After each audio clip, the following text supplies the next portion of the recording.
Tahukah Anda, ada sosok mulia yang hidupnya penuh misteri. Tak hanya diketahui asal-usulnya, disebut-sebut sebagai sosok yang memiliki karunia ilmu pengetahuan melebihi seorang rasul pada zamannya. Sosoknya yang misterius mengundang banyak pertanyaan hingga akhirnya berkembang cerita-cerita yang unik. Banyak orang kemudian meyakini dirinya hidup abadi, bahkan selalu menebarkan keberkahan di muka bumi. Dialah Nabi Khidir alaihissalam. Al-Quran menyebutkan kisahnya tanpa menyebut namanya, hanya disebut sebagai Abdun Soleh atau hamba soleh. Kisah terkait dengan pertemuannya dengan Nabi Musa alaihissalam yang berguru dan menimba ilmu pengetahuan dengannya.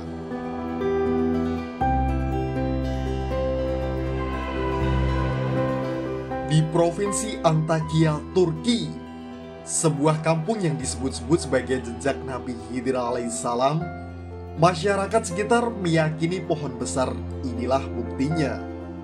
Pohon mapel yang diyakini sudah berumur sekitar 3000 tahun ini memang amat istimewa bagi para penduduk dan warga khususnya di Turki, karena pohon inilah yang diyakini berasal dari tongkat Nabi Musa alaihissalam. Benarkah demikian? Lalu mengapa jejak Nabi Musa bisa berada di tempat ini? Para penduduk meyakini keberadaan Nabi Musa alaihissalam di tempat ini terkait dengan kisah perjalanan Nabi Musa mencari Nabi Khidir alaihissalam, seperti yang dikisahkan Al-Quran surat Al-Kahfi ayat 65 hingga 82. Berawal dari pertanyaan umat Nabi Musa yang disebutkan dalam hadis Rasulullah SAW yang diriwayatkan oleh Ubay bin Ka'ab dari Ibnu Abbas, bahwa salah seorang umat Nabi Musa bertanya, "Siapakah orang yang paling berilmu?" Nabi Musa menjawab, "Aku." Maka Allah menegur Nabi Musa dalam firman-Nya, "Sesungguhnya di sisiku ada seorang hamba yang berada di pertemuan dua lautan. Dia lebih berilmu daripada kamu." Para ahli tafsir sepakat maksud hamba soleh yang disebutkan dalam ayat ini adalah Nabi Khidir alaihissalam.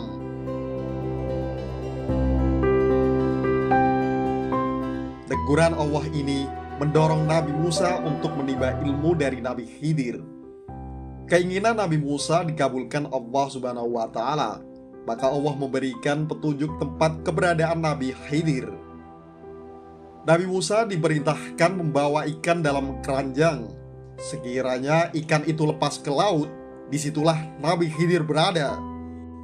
Nabi Musa pun menyiapkan perbekalan, membawa ikan dalam keranjang, lalu berangkat bersama muridnya mencari lokasi pertemuan dua laut, seperti yang dipesankan Allah Subhanahu wa Ta'ala. Musa berkata, "Itulah tempat yang kita cari." Lalu keduanya kembali mengikuti jejak mereka semula. Al-Quran surat Al-Kahfi ayat 64. Setelah menempuh perjalanan menelusuri pesisir, Nabi Musa dan muridnya beristirahat di sebuah lokasi. Saat Nabi Musa tertidur, saat sang murid yang tertegun melihat ikan yang dibawa tiba-tiba keluar dari keranjang dan lepas menuju laut dengan cara yang aneh. Ketika Nabi Musa terbangun, kemudian muridnya lupa menyampaikan kejadian lepasnya ikan yang dibawa. Hingga kemudian keduanya meneruskan perjalanan. Setelah jauh berjalan, Nabi Musa merasa letih dan ingin beristirahat sambil menyantap perbekalan. Saat itulah sang murid teringat akan lepasnya ikan yang dibawa mereka. Maka Nabi Musa langsung mengatakan, di tempat lepasnya ikan itulah lokasi yang dituju. Keduanya pun kembali ke tempat istirahatnya. Benar saja, di tempat itulah Nabi Musa menemukan Nabi Khidir, seorang hamba Allah yang soleh yang disebut Allah lebih berilmu daripada Nabi Musa alaihissalam. Lalu mereka bertemu dengan seorang hamba di antara hamba-hamba kami yang telah kami berikan kepadanya rahmat dari sisi kami dan yang telah kami ajarkan keberadaan ilmu dari sisi kami. Al-Quran Surat Al-Kahfi ayat 65. Seorang hamba yang disebutkan dalam ayat inilah yang diyakini oleh para ahli tafsir dengan Nabi Khidir alaihissalam. Dan lokasi inilah yang disebut-sebut penduduk sebagai tempat pertemuan Nabi Musa dan Nabi Khidir alaihissalam. Bahkan mereka meyakini kampung ini adalah kampung Nabi Khidir berasal. Oleh karena itu, kampung ini disebut dengan Khidir Pi Kuyup, atau pertemuan Nabi Khidir dan Nabi Musa di wilayah Antakya, Turki. Wilayah ini berjarak sekitar 700 km dari ibu kota Turki, Ankara. Kampung ini memang mirip dengan kisah yang diceritakan Al-Quran. Pohon besar yang diyakini penduduk berasal dari tongkat Nabi Musa ini jaraknya berdekatan dengan sumber air yang tidak pernah kering sejak ribuan tahun silam.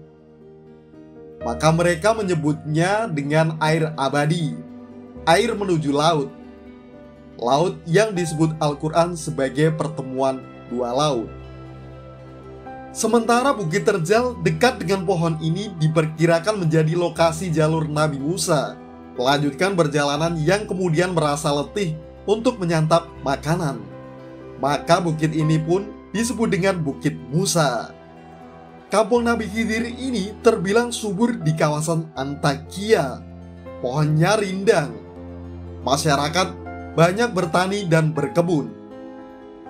Barangkali inilah yang diyakini penduduk sebagai wilayah hijau, seperti yang disebutkan dalam hadis Nabi. Di mana Nabi Khidir berada, tempat itu akan menjadi hijau. Dari kata hijau inilah yang disebut Khidir. Maka para ulama menyebutnya sosok mulia ini dengan Khidir. Ada yang menyebutnya Khodir, ada pula yang menyebutnya Khidir. Kata ini berasal dari bahasa Arab yang artinya hijau. Menurut riwayat Mujahid, apabila dia sholat, rumput-rumput kering di sekelilingnya akan menjadi hijau. Setelah Nabi Musa berjumpa dengan Nabi Khidir, peristiwa apa yang terjadi? Tahan dulu. Nantikan kisahnya pada episode Nabi Musa bertemu Nabi Khidir.